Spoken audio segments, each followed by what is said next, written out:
Geopolitics is nothing but deception. No matter what the statements are, at the end of the day, it's the actions that matter. Speaking of actions, US recent activities against India looks very sinister. On the one hand, US says they see India as a valuable partner, but what they are actually doing reveals their intentions. What are they? It's simple. US doesn't want Modi. You heard it right. There's no need to be diplomatic. US doesn't want Modi to win 2024 elections. Why? Because Modi is a threat to US supremacy. Under his leadership, India is ascending to great heights on a global scale. Be it economy, diplomacy, India is staging its own course and is taking decisions based on its own interests. It's not buckling to external pressure. It's not only giving fruitful results to the country, but is also elevating Modi on international stage. The current Indian regime doesn't want US to dictate Raisina Hill. It wants to be independent. India's rise on the global scale is turning the world from being unipolar to multipolar. This is the prime conflict point, and US sees India's emergence on a global scale as a threat to its supremacy. There is no denying that Modi is playing a crucial role in changing India's fate and making it a global player. This is why US has targeted Modi.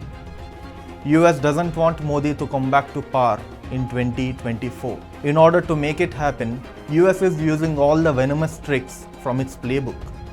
What are they? How is it sabotaging Modi? Is Brazil's election a sinister example of India's 2024 elections? What is the link between India and Brazil? Let's look at them one by one. 21वीं सदी के तीसरे दशक की सबसे बड़ी सच्चाई ये है कि आज India is going global. Namaste and welcome to Nationalist Hub. I'm Dheeraj Simha. One of the most important weapons US has against India is Pakistan. Both nations have been allies for a long time. One doesn't have to explain the close relations between these two countries, but the recent instances prove that both are taking it to a whole another level. Despite knowing how Pakistan uses the F-16, US helped the terror nation to update its fleet. US, with its allies, helped Pakistan to get out of the FATF grey list. It is strengthening Pakistan to keep India's rise in check. As long as there is Pakistan, India always has a threat. Apart from strengthening India's external enemies, US is also meddling in India's internal affairs. Let me give you an instance to explain how the US is trying to meddle in India's internal affairs. In July this year, when India defied US sanctions and was importing Russian oil, do you know what US did? For those who don't know, it will stun you. US consulate in Mumbai directly wrote to Mumbai port to block the Russian ship's entry. India slammed US move and sent a strong message to never involve in the country's internal affairs. But as we all know, US is US. It won't change. A few weeks ago, US Consul General in Mumbai, Mike Hankey, met Aditya Thackeray. What for? To discuss bilateral ties. For starters, before working in India, Hankey worked in Jordan, Jerusalem, Saudi Arabia, and Iraq. Along these lines, he also worked in Egypt before the Arab Spring protests. Few years ago, several Arab countries witnessed anti-government protests. Protesters demand democracy in their countries. These protests were called Arab Spring. Of course, America fueled these protests with all the means it had to dethrone the leaders who went against US interests. Is India witnessing any such kind of protests? Fortunately, no. But its development attempts are always been hindered by several obstacles. Take Vadhavan port in Maharashtra as an example. Several activists are protesting against the port. This port is part of Modi's Sagarmala project. Once the Vadhavan port commences operation, India will be one of the world's top 10 container port countries. Earlier, when Aditya Thackeray's then Shiv Sena was ruling the state, his coalition didn't show interest in the Vedanta Foxconn proposal. Later, it moved to Gujarat. Not only this, even Foxconn's electronic manufacturing plant deal was scrapped in 2020. These are a few to mention. Now, what could be the reason behind MVA's lack of interest in the state's development? We are not sure. But the state's reputation took a dent during their rule. Mumbai is not only the capital of Maharashtra, it is also known as the country's financial capital. The reputation of the city and the state took a hit when investors were backing down, and then the state government was involved in numerous controversies. Is Hanky behind this? We're not sure, but given the Hanky's record and Aditya's performance, it is not difficult to deduce that their discussion wasn't just about bilateral ties. Vadhavan Port is not the only development project that is being opposed by the so-called activists. Vizhinjam Port in Kerala is being opposed by the local Catholic Church. They have provoked the locals and are creating obstacles in the port's construction. For starters, this is a transshipment port, and upon completion, the port will give competition to Colombo, Singapore and Dubai. Imagine the importance India will carry once this port becomes operational. But local church pastors are creating hindrances, and few are even carrying Vatican flags during their protests. Many are comparing these protests with the Sterlite copper plant. It is known how India became an importer of copper after this plant was closed. Sterlite's parent company Vedanta even accused China's involvement in the plant's closure. This explains how development hindrances in India are created by external forces on a large scale. A few months ago, US Under Secretary of State for Political Affairs Victoria Nuland visited India. For those who don't know who she is, let me give a brief intro about her. We know the current Ukraine regime is pro-US and anti-Russia, but this wasn't the case earlier. Before Zelensky, the Ukraine government was pro-Russia. Then entered Victoria Nuland. She fueled mass protests in the country against the regime and toppled the government. Her hand in the protests came out, which embarrassed the US government. Now the same Victoria visited India when it was defying US sanctions and purchasing Russian oil. Do you know what she did? She met many officials, including External Affairs Minister Jaishankar.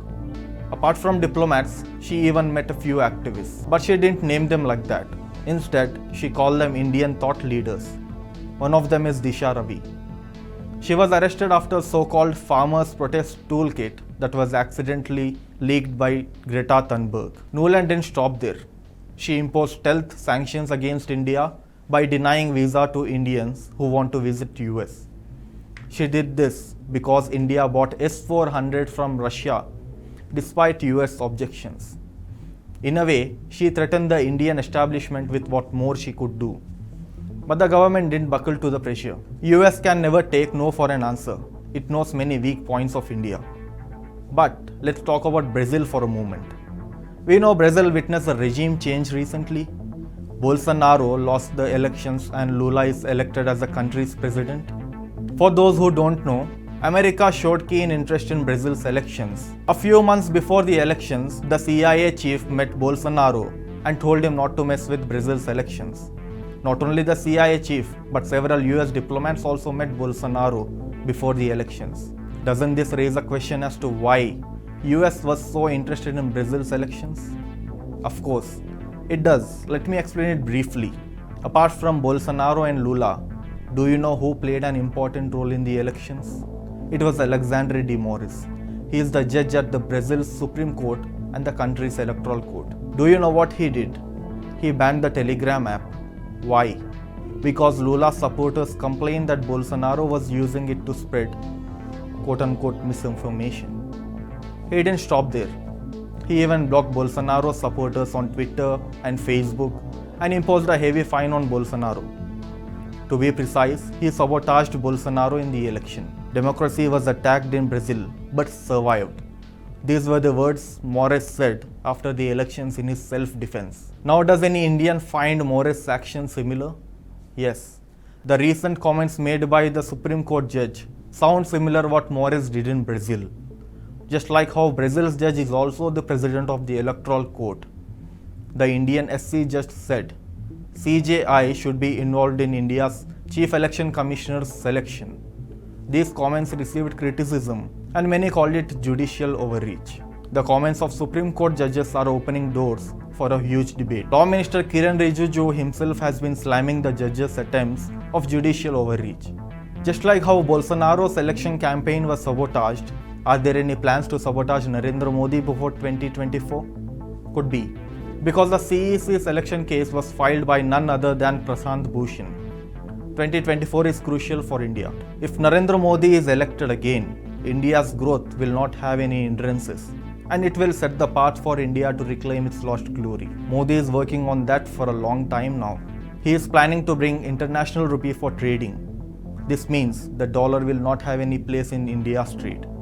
Imagine the world's fifth largest economy with a population of 1.4 billion is decoupling from the dollar. It will shake the dollar's supremacy. There's more to this. BRICS, which comprise Brazil, Russia, India, China, and South Africa, is also planning to develop a new currency. Remember, I questioned US interest in Brazil's elections? Let me explain it now. Bolsonaro was anti-America. He was a right-winger. More than that, he is a strong supporter of strengthening BRICS. Many countries like Saudi Arabia and Iran are expressing interest in joining BRICS. There is no Western nation in this grouping, which means no US influence. If BRICS becomes successful, it will be an alternative to many platforms led by US and its allies. That's the reason why US is working on weakening BRICS. It indirectly brought Lula in Brazil. Although we cannot say whether he will be pro-BRICS or not. As for China, the country is doomed because of Jinping's doings. South Africa is not that powerful. Russia is crippled because of its operation in Ukraine. That leaves only one country from the BRICS, that is India. US is using all its means to replace Modi with any other leader. Using its agencies, it is targeting the Modi government on international stage. It often brings up human rights and preaches India about having religious freedom in the country. Several agencies are downgrading India's position through the international indexes. This is to project the Indian government in a bad light on the international stage. Despite the huge threat and immense pressure, Modi is not bowing to US and is leading India to reclaim its lost glory. Can Modi overcome all the odds and return to power in 2024? Only time will answer the question. Please subscribe to Nationalist Hub English channel for more interesting videos, and don't forget to like and share this video. Nationalist Hub, it's a news revolution.